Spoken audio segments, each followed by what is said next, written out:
여러분들 안녕하세요. 금년도 132회 면접이 끝이 났죠?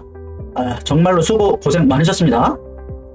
자, 그래서 이번에 그 면접 문제에서 나왔던 거, 기계안전기술사 올해 금년도 1회에 2차 면접 문제로 나왔던 것을 여러분들과 함께 살펴볼게요. 기계공학 파트에 대한 내용들이 많이 나왔기 때문에 여러분들이 많이 혼자서 공부하기 어려우실 수 있으니까, 자, 이 방송이 많이 도움이 되실 거라고 제가 보고 있습니다. 자, 서스 304에 입계 부식이 나타나는데 입계 부식이랑 원인은 대책은 이러한 질문이 있었어요. 자, 늘 말씀드리지만 이 부식에 관련된 거가 기계안전기술사에서 엄청나게 중요합니다. 엄청나게 중요해요. 빈출도 문제이고 거의 준 금속 재료기술사 수준으로도 출제가 되고 있어요. 그만큼 면접관님들 그리고 출제위원님들이 부식에 대해서 생각하는, 안전과 연관지어서 생각하는 그 인식의 정도를 우리가 살펴볼 수 있어요. 이 부식을 굉장히 중요한, 그런 안전의 중요한 요소로 보고 있다. 그래서 여러분들이 파트로 공부해서는 안 되는 파트예요. 엄청나게 빈출도 문제인데, 그런데 또 어려워. 되게 어려운데 그 수준이 또 깊어. 얕게 들어가지도 않아. 그렇기 때문에 제대로 학습을 해주셔야 된다. 자, 그래서 보면은 이렇게 시험 문제가 엄청나게 출제가 됐는데 맨 첫 번째 또 있잖아요. 그쵸? 맨 첫 번째 입계 부식에 대해서 묻는 거, 최근에 출제된 거, 이게 나왔어. 이게 저희 생각하는 기계안전 서브노트의 회차별 기출문제 분석표인데, 기출문제 분석하는 게 이래서 엄청 중요합니다. 여러분들이 뭐를 중요시 두고서 공부해야 되는지 우리가 살펴볼 수 있고, 이러한 질문들이 나왔을 때 바로바로 대답할 수 있게 그렇게 학습을 해주셔야 된다는 거죠. 필기나 아니면 면접이나. 자, 그런데 이 입계 부식이라고 하면은 항상 뭐부터 떠올려야 돼요? 자, 스테인리스 스틸부터 떠올리라고 했잖아요. 스댕부터 떠올려라. 입계 부식이라고 하면 무조건 스댕부터 떠올리라고 했어요. 왜 그러냐면은, 자, 스테인리스 스틸의 기본을 우리가 알아야 돼. 이 스테인리스 스틸 기본을 모르면서 이 부식 파트를 공부하겠다? 그거는 사실은 안 됩니다. 왜냐면 계속 물고 늘어지거든, 얘가.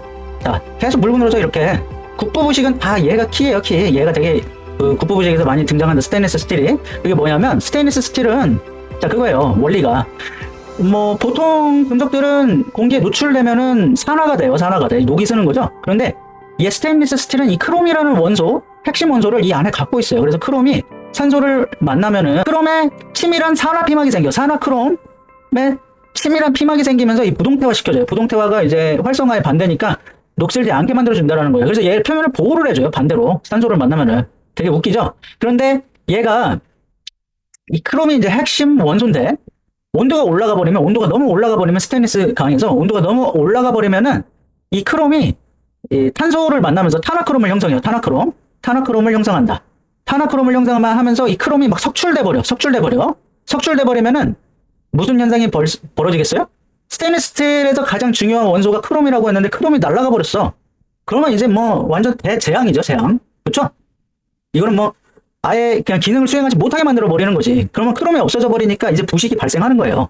그래서 그러한 것들이 발생하지 않게 어떻게 해야 되겠다? 그 방지 대책에 대해서 또 우리 서브노트 보면 잘 설명이 되어 있잖아요. 그쵸? 그러한 것들을 여러분들이 학습이 제대로 되어 있어야 된다. 그러면은 이제 쉽게 말로써 그러한 것들을 이해하고 학습을 하셨으면은 벌써 입으로 따다다 나가고 있겠죠. 또 기출 분석까지 잘 되어 있을 테니까. 그쵸? 그래서 이 서스 304라는 것은 그 스테인리스 스틸의 그 일본식 표기 방법이에요. 이 서스라는 것은. 자, 그리고 여러 가지로 표현합니다. SS 스테인리스 스틸 304 이렇게도 표현을 해요. 중요한 것은 이 304요, 304. 304가 가장 많이 쓰는 스테인리스 스틸 강종이다. 그래서 여러분들 숟가락 뒤집어 보거나 어디 밥그릇 뒤집어 보면은 이러한 것들 써 있을 거예요. SS 304 이런 거. 그래서 대책에 대해서는 서브노트에 잘 나와 있으니까 여러분들이 학습해서 다음에 이런 문제들이 또 나오면 필기는 물론이고 면접에서도 잘 풀 수 있게 그렇게 대비를 해주시기 바랍니다. 자, 다음은 드릴링 머신에 대해서 나왔습니다. 여러분들, 자, 이번 그 면접 분석이 여러분들께 큰 도움이 되실 거라고 저는 생각하고 있는 게, 왜냐면 필기에서는 또 어떻게 나왔다라는 그런 트렌드도 제가 설명을 드리고 있잖아요. 이 드릴 고정 방법에 대해서 이번에 필기에서 나왔는데, 결국에는 이 드릴을 갖고 또 나왔다 이거죠. 그러니까 여러분들, 항상 면접 보실 때는 필기도, 바로 그 필기도 같이 한 번 정도는 봐주셔야 되는데, 똑같은 게 계속 나올 수도 있고, 필기랑 아예 똑같은 문제를 또 물어볼 수도 있고, 그리고 이렇게 완전 다른 주제의 문제를 낼 수가 있다는 거죠. 같은 드릴인데, 드릴 고정 방법 이러한 것을 낸 게 아니라 금속적 관점으로 말하라고 이렇게 엄청나게 우리를 헷갈리게 하는 문제가 면접 때서 물어보신 거예요. 면접관님이. 그러니까 굉장히 좀 수준이 있는 문제죠. 수준이 있는 문제요. 근데 좀 잘 생각하셔야 되니까 학습을 잘 해주신 분만 바로 얘를 저는 이거를 면접관님이 어떠한 것을 의도하셨는지는 몰라요. 그건 왜냐면은 그 자리에서 이제 대답을 해보고 그거 말고 저거 있잖아요. 뭐 이렇게 하면서 설명을 치고받고 핑퐁하면서 그것을 찾아가는 거기 때문에 얘를 어떤 의도로 정확하게 하셨는지 모르겠지만 제 생각 제가 만약에 그냥 이 글로만 봤을 때는 저는 얘를 그거를 떠올렸을 것 같아요. 우리 재료의 파괴 양식, 재료역학에 나오는 그거 있잖아요. 그거를 이제 얘기를 한다. 그 중에서 이 드릴링에 관련된 그러한 공구강은 이제 좀 초경합금들 굉장히 단단하잖아요. 그러니까 좀 취성이 더 높을 거 아니에요. 강도가 높은 대신. 그러니까 취성 파괴를 한번 논해 보겠습니다 라고 하면서 이렇게 연결시켜가지고 취성 파괴 쪽으로 저는 얘기를 할 것 같거든요. 근데 그게 얘기하다가 제가 의도한 건 그게 아니고 뭐 드릴에 뭐 어떻게 되면 파괴가 되잖아요. 어떻게 부착해야 되고. 근데 그게 장치가 제대로 설치가 안 돼 있으면 뭐 그런 측면에서 얘기를 해보세요 라고 한다면은 헛다리 짚은 걸 텐데, 일단은 금속적 관점으로 말해보라고 했기 때문에 저는 그렇게 말할 것 같고요. 다르게 뭐 엄청나게 우리가 접해보지 못한 식으로 모른 그런 지역적인 문제는 오늘은 뭐 다루지는 않을게요. 그런 문제는 정말 좀 빨리 넘어가야 된다. 그 부분은 제가 학습이 잘 되어 있지 않지만 이 부분에 대해서 한번 말씀드려 보겠습니다. 면접관님 뭐 이런 식으로 해서 반응을 보고 면접관님이 뭐 얘기를 해봐라 라고 하면 이제 신나게 얘기하는 거고, 자 아니요 그럼 다음 문제 물어보겠습니다 하고서 뭐 그렇게 빨리 넘어가는 것도 좋은 방법이에요. 모르는 거 가지고 자꾸 꼬리 물리지 말고 그것도 방법입니다. 자 다음은 MT 비파괴 검사 실시 시 장비. 안 그래도 이 파트 비파괴 검사 외워놓고 제대로 적는 것도 버거운데 뭐 빈출 문제이긴 한데 아주 빈출 문제예요. 얘는 무조건 여러분들이 뭐 학습이 잘 되셨을 거고 안 돼 있으면 그거는 문제가 있는 거고요. 잘 되었을 거고요. 비파괴 검사에 대한 종류랑 방법 이러한 것들은 잘 되어 있을 건데 실시 시 장비를 물어보고 있네. 그것도 이 MT에 대해서. MT가 마그네틱 테스트잖아요. 맞죠? 제가 지금 이거를 지금 주어드는 정보 여러분들이 제보해준 그걸로 하여튼 지금 작성하고 있는데 MT 맞죠? MT. 네. 마그네틱 테스트. 자분 탐상 시험 할 때 장비를 묻고 있는 거예요. 근데 이 비파괴 검사 그 방법이란 뭐 그러한 것들을 묻는 게 아니라 장비에 대해서 묻고 있다고. 그러니까 얘는 기출문제로도 있어요, 사실. 그 필기 기출문제. 뭐 정확하게 그걸 의도하지는 않지만 자분 탐상 검사의 다화 방법 뭐 이렇게 나와 있는 이 파트에서 공부한 내용으로 이제 얘기를 해야 되겠죠. 그러니까 출제 빈도수가 낮으니까 우리도 이제 뒤쪽에 좀 배치가 되어 있긴 한데 하여튼 3회나 2회 출제된 것까지 완벽하게 공부를 해줬었어야 되는 거겠죠. 그러니까 뭐 쉽지 않습니다. 참 이것도 학습이 제대로 되어 있어야 답변을 할 수 있는 거라는 거죠. 그러니까 출제 빈도가 우리가 3회라고 표시되어 있는 그 서브노트 그 3회까지는 최소한 잘 봐주셔야 되고 2회까지도 잘 봐주셔야 됩니다. 하여튼 전반적으로 학습이 잘 되어 있는지를 우리가 점검해보는 기회로 삼자고요. 그리고 이것은 우리 그 톡방 회원님이 제공해주신 거 그대로 적었는데요. 요거 그대로 사용하고 있다는 거 양해 먼저 구하고 말씀드리면 이 프레스 핸드인, 노핸드인 다이 둘 중에서 안전한 건 당연히 노핸드인 다이죠. 그래서 이것에 대한 것들. 그래서 뭐 필기에서 기출문제기도 하니까 여기 65번이 잘 학습이 되어 있으면 잘 대답을 할 수 있었겠죠? 그리고 볼트너트 풀림 방지 방법 이거 뭐 잘 아시잖아요. 볼트나 나사 그쪽 파트 우리 공부했던 거. 우리 서브노트의 문제 34번 필기 서브노트 거기 있는 내용들이 잘 학습이 되셨으면은 어렵지 않게 말씀하실 수 있었을 겁니다. 어떻게 구분하느냐? 일단 와셔에 의한 방법이 있고 그리고 너트에 의한 방법이 있고 그렇게 해서 그 안에 또 세부적인 사항들을 여러분들이 말씀하면 되겠죠. 우선 얘기할 때는 두 갈식으로 먼저 면접관님들께 말씀드리고 그 세부적으로 이야기를 풀어가는 겁니다. 그렇게 하면 충분히 5가지 말을 할 수가 있고요. 그래서 빈도가 좀 있는 거기 때문에 여러분들이 학습을 잘 해주셨어야 돼요. 어차피 필기 보셨을 때 필기 시험을 보고서 다시 이제 면접 본다고 그 한 달 동안 또 바짝 조이지 않으면 까먹을 수가 있는 내용이라서 사실 뭐 쉽지가 않죠. 면접이 더 어려워요. 필기보다. 그래서 면접을 위해서라도 필기 공부를 확실하게 해주셔야 되는 거예요. 이해를 하면서. 제가 늘 강조드리지만 답만 외우는 방식으로는 절대 면접 가서 썰을 풀 수가 없습니다. 썰을 풀려면 필기 때부터 확실하게 공부를 하셔야 됩니다. 이해를 하면서. 다음은 강의 5대 원석. 이게 이제 나오네. 그렇죠? 기계안전기술사 필기에서도 이거 기출문제예요. 그래서 여러분들이 학습을 하긴 했어야 되는 문제입니다.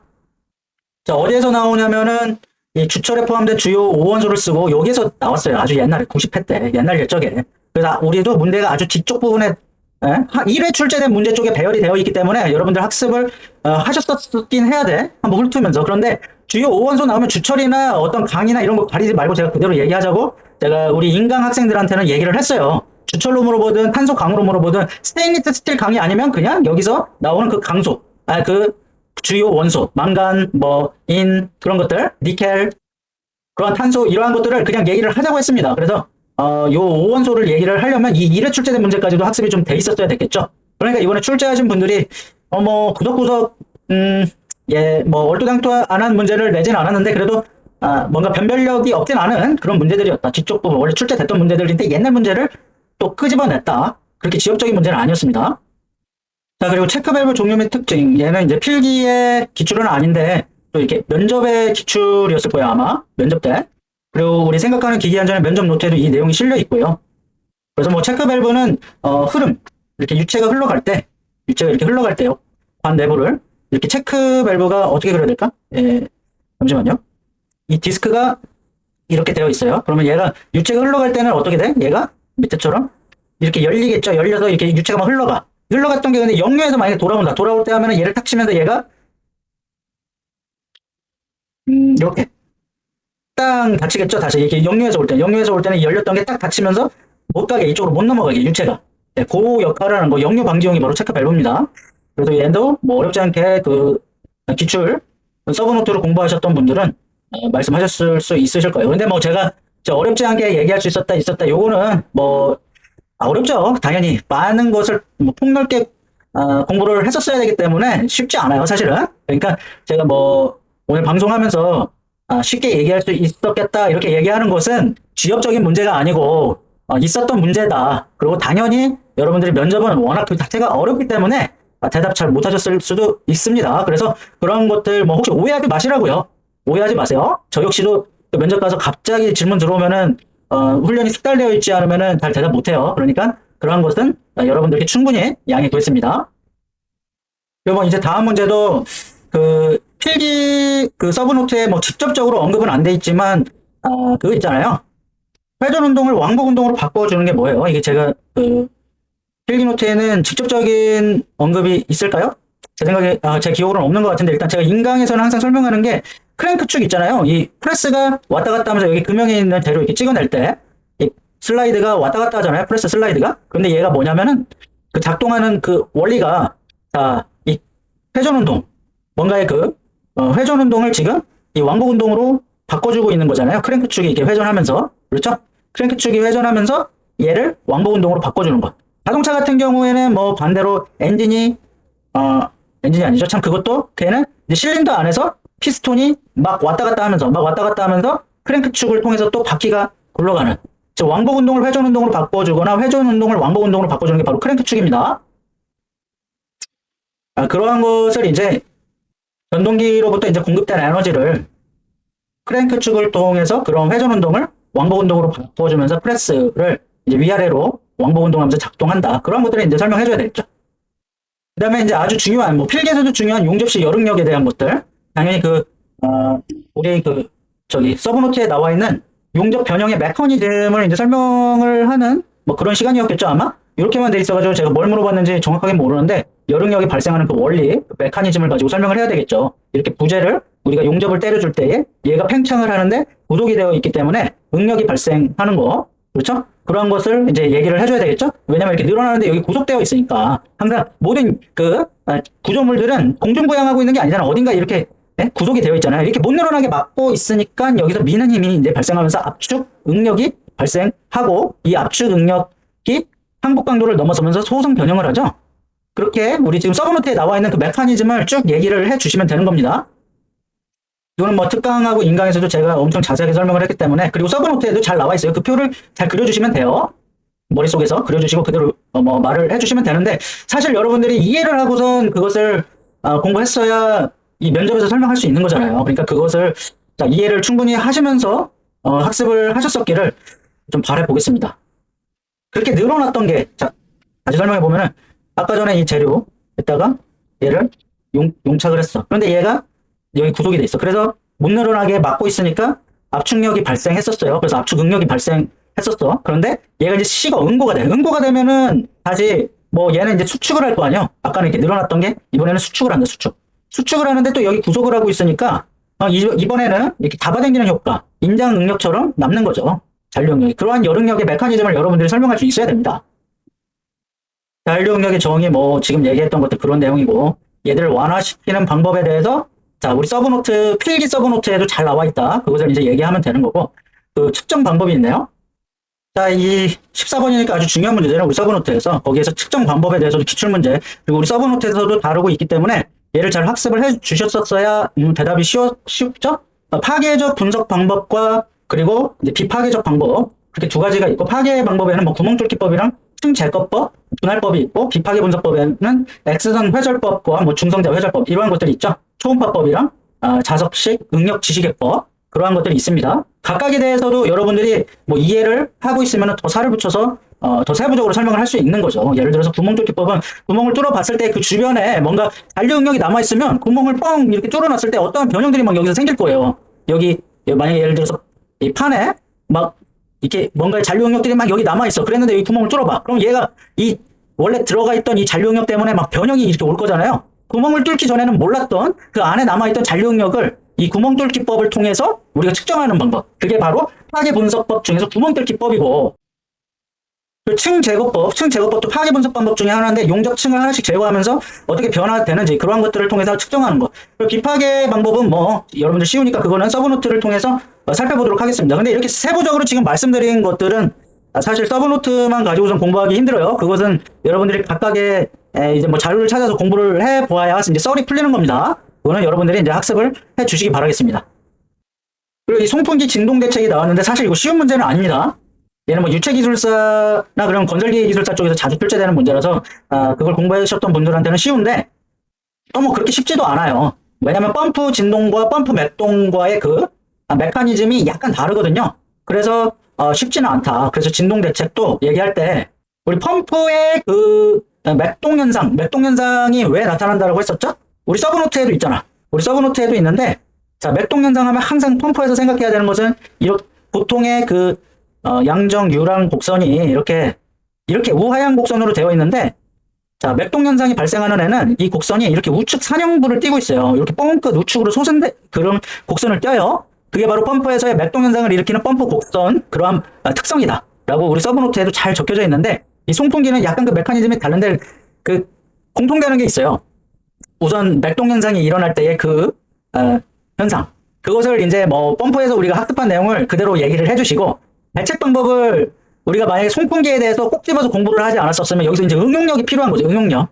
대책을 어떻게 얘기했었어야 되냐면, 잘 모르겠으면 자 뭐 이러한 그 서징 영역을 피해서 풍량을 조절해서 운전을 해야 됩니다. 왜냐면 여기 유량이잖아. 유량 대신 이제 우리는 풍량을 이 서징이 일어나는 그 영역을 벗어나서 운전을 해야 됩니다. 이런 식으로 대책을 얘기해야 되는 거죠. 그러니까 우리가 공부했던 것 중에서 쥐어 짜내가지고 없는 건 아닌데 쉽지는 않은 문제였다. 서브노트에서는 뭐 조금은 언급이 돼 있어요. 송풍기 뭐 진동에 대해서 맥동 현상 뭐 이러한 것들. 근데 이제 진동 대책까지 얘기를 해야 되니까 쉬운 문제는 아니었죠. 근데 우리가 다 면접 문제를 완벽하게 대답할 수는 없잖아요. 그러니까 대답할 수 있는 만큼 하고, 뭐 여러분들이 그 면접 방법 연습하셨던 방법으로 이제 빨리 넘어가고 자신 있는 걸 더 길게 얘기할 수 있는 그러한 기법들로 해서 면접을 통과를 해야 되겠죠. 자, 그래서 자, 이번에는 제가 알고 있는 면접 문제는 이건데, 또 뭐 문제들이 있으면 여러분들이 제보해 주시면 그걸 가지고 분석을 또 해드리도록 하겠습니다. 이 정도 같아요. 비공학 관련된 거. 또 제가 이제 접수되는 면접 문제들은 2탄으로 해가지고 또 찍어서 올려드려 볼게요. 얘는 어디서 분석을 제대로 해주는 데가 없을 거라서 여러분들한테 이제 많은 도움이 되실 거예요. 예. 앞으로 방법 잡는 거랑, 면접 때 이런 거 물어보는구나. 큰일 났다. 필기 시험 제대로 공부해야 되겠다. 뭐 이러한 것들도 이제 마인드를 되새길 수도 있고요. 그렇죠? 그래서 추가적인 면접 문제 제가 알고 있는 것들도 있으면은 그거는 2탄으로 해서 올리도록 하겠습니다. 여러분들, 예. 날도 참 좋고 나들이 가기도 좋은데 고생 많으시고요. 지금 고생하시는 것만큼 합격의 순간은 더 빨리 여러분들께 다가오실 거고, 언제 그랬냐는 듯이 이 고통과 고난의 시간들이 여러분들께 큰 영광의 순간으로 다가올 거라고 제가 응원하고 또 열심히 돕도록 하겠습니다. 여러분들 감사합니다.